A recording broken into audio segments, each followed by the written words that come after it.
गाचा को तक पिछले एपिसोड में हमने देखा रूडो फाइनली ज्वाइन करता है हेडक्वार्टर्स को और वो रियो के साथ मिशन पर भी जाता है, जहां उन्हें एक अजीब सा मॉन्स्टर मिलता है जिसको वाइटल इंस्ट्रूमेंट से भी ज्यादा कुछ फर्क नहीं पड़ता, क्योंकि उसके अंदर किसी ने तो एक वाइटल इंस्ट्रूमेंट को ऑलरेडी फिट करके रखा है। हम मिलते हैं एक मिस्टीरियस आदमी से जो कि रूडो के पीछे पड़ा था। और अब आगे एपिसोड की शुरुआत होती है और हम देखते हैं कि हेडक्वार्टर्स में बहुत बढ़िया पार्टी चल रही है। ये पार्टी दरअसल रूडो के वेलकम की पार्टी थी, लेकिन रूडो यहाँ पर गुस्सा होकर बैठ जाता है क्योंकि उसके ग्लव्स जो है पिछले बैटल में इंजर्ड हो चुके थे।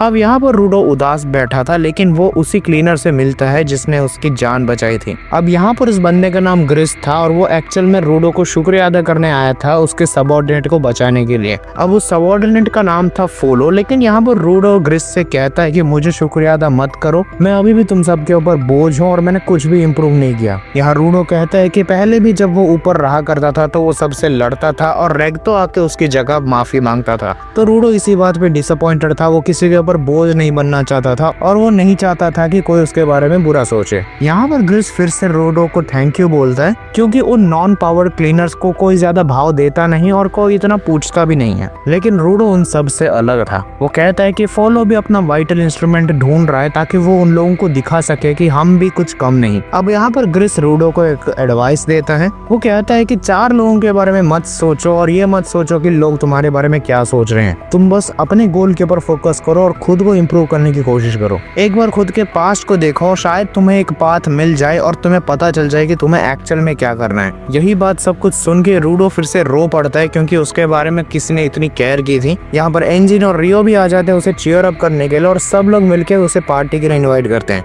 यही सब देख के रूडो शॉक्ड और थैंकफुल दोनों होता है क्योंकि उसे कभी भी इतना बढ़िया फ्रेंड सर्कल नहीं मिला। यहाँ पर रूडो एक पेंटर को भी देखता है जो कि अपने पूरे शिद्दत से वॉल पेंटिंग कर रहा था और एंजिन रूडो को इस पेंटर का एग्जाम्पल देता है कि ये कभी भी अपने पाथ से भटकता नहीं है और अगर रूडो भी ऐसा करेगा तो उसे फाइनली वो मिल जाएगा जो वो चाहता है। यहाँ पर सीन शिफ्ट होता है और हम उसी मिस्टीरियस मैन को देखते हैं जो कि उस गुंडे से रूडो की पूछताछ कर रहा है और रूडो के बारे में जानने के बाद वो उस बंदे का जबड़ा फाड़ के उसे वहीं मार देता है। मतलब अब ये बंदा रूडो के पीछे पड़ा था। अब रूडो और जांका और टीम को एक नया मिशन मिलता है। मिशन था कि एक क्लाइंट का कार्गो खो गया जिसे एक बीस्ट ने चुरा लिया था और अब इन लोगों को जाके वो सारा कार्गो लेके वापस आना है, जिसपे सेन्यू एक बहुत ही ज्यादा इंपॉर्टेंट डिटेल भी बताती है कि उस कार्गो के अंदर इंसान भी थे जो कि स्पेराइट्स थे, मतलब ऊपरी दुनिया से आए थे और वो भी रूडो की तरह जिंदा थे। तो क्योंकि रूडो और इसका केस कनेक्टेड है तो वो रूडो को भी उनके साथ जाने के लिए कहती है, जिसपे रूडो तो नहीं चाहता था कि वो फिर से जाके उन पर बोझ बने, लेकिन वो फिर भी जाता है ताकि वो पता लगा सके कि वापस ऊपर कैसे जाया जाए। अब यहाँ पर उनकी टीम उस लोकेशन पे पहुंचते हैं और वो मिलते हैं अपने क्लाइंट से जिसने उन्हें हायर किया। यहाँ रूडो उस क्लाइंट से पूछता है कि उस कार्गो के अंदर जितने भी आदमी थे वो किस तरह के थे और वो कैसे दिखते थे। यहाँ पर रूडो काफी ज्यादा बेताब था क्योंकि वो उन आदमियों के बारे में जानना चाहता था, लेकिन रूडो से वो क्लाइंट कहते हैं कि जब वो आदमी उसे मिले तो वो बेहोशी की हालत में थे। तो जब वो बीस्ट वो कार्गो चुरा के भाग गया तभी उसने इन सबको कॉल कर दिया ताकि वो उनको बचा सके। जांको को ये सभी बात बहुत ज्यादा फिशी लग रही थी क्योंकि कोई भी बीस्ट जब भी इंसानों को देखता है तब वो उन्हें चुराता नहीं, उनको खा जाता है। और अब यहाँ पर कंप्लेंट आ रही है कि एक बीस्ट ने इंसानों को चुरा लिया है। यहाँ पर जांका रियलाइज करता है कि रूडो के आने के बाद से बहुत कुछ अलग हो रहा है। यहाँ पर वो क्लाइंट उस बिल्डिंग को दिखाती है जहाँ पर वो बीस्ट भागा था, तो वो पूरी की पूरी टीम उस बिल्डिंग के अंदर जाते हैं और उन्हें बस मिलती है एक डॉल। मतलब ये पूरा का पूरा एक सेटअप था और सडनली उनके नीचे की जमीन टूट जाती है और वो सब लोग नीचे गिर जाते हैं। यहाँ पर वो देखते हैं कि वो जो क्लाइंट थी वो दरअसल एक असली इंसान ही नहीं थी, वो बस एक मिट्टी का पुतला थी। और अब यहाँ पर ये सब लोग मिलते हैं 2 बंदों से, एक हट्टा कट्टा आदमी और एक औरत जो कि विच की तरह दिख रही थी। अब ये लोग क्लीनर्स नहीं थे, ये दरअसल रेडर्स थे।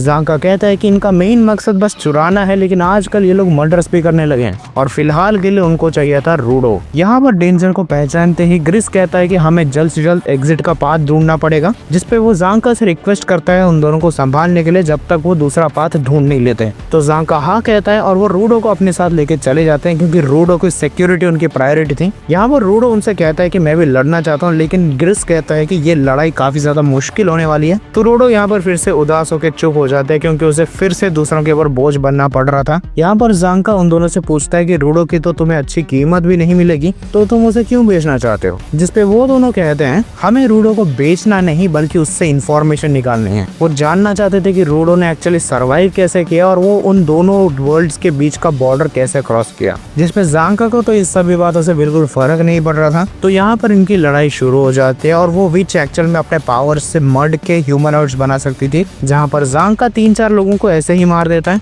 लेकिन उन्हीं ह्यूमनॉइड्स में वो हट्टा कट्टा बंदा छुपा था और वो जांका को पंच मार देता है। अब यहाँ पर हम जानते हैं कि वो बंदा एक्चुअल में इन सभी मर्ड्स में छुप सकता है और अब ये दोनों मिलके जांका को थोड़ा बहुत तकलीफ देते हैं। जांका 2-3 मर्ड ह्यूमनॉइड्स को मारता है और पीछे से वो बंदा छुप के आके उसे किक कर देता है। यहाँ पर इवन उस लेडी ने हर जगह दलदल बना रखा था ताकि जांका ज्यादा मूव ना कर सके। अब यहाँ पर वो दोनों खुद को स्मार्ट समझ ही रहे थे, लेकिन जांका अपनी असली सोच दिखाता है। वो कहता है कि उसे पता लग चुका है, वो लेडी अपने नाइफ से वो सारे मर्ड ह्यूमनॉइड्स को कंट्रोल कर रही है और वो जो बंदा है वो आराम से छुप पा रहा है क्योंकि उसने स्नो पे चलने वाले जूते पहन रखे हैं। वो इवन उन दोनों का मजाक उड़ाता है और कहता है कि उस बंदे ने उस लेडी को इसलिए चूज किया क्योंकि वो मर्ड के ऊपर चल सकता है। वो कहता है कि हो सकता है कि तुम्हारे पास ज्यादा एक्सपीरियंस हो ह्यूमन से फाइट करने का, पर मैं अपने वाइटल इंस्ट्रूमेंट को सबसे ज्यादा जानता हूँ। इसकी हर एक छोटी डिटेल को मैंने मास्टर कर रखी है और मैं इसे अपने जिंदगी से ज्यादा प्यार करता हूँ। इतना कहते ही वो जोर से अपने वाइटल इंस्ट्रूमेंट को नीचे मारता है, एक शॉक वेव प्रोड्यूस करता है और उसी शॉक वेव से वो सेंस कर लेता है कि वो बंदा आखिर छुपा कहाँ है और यही जानने के बाद वो दोनों को ही एक ही हिट में हरा देता है। यहाँ पर जांका सोच रहा था कि वो ये फाइट जीत चुका है,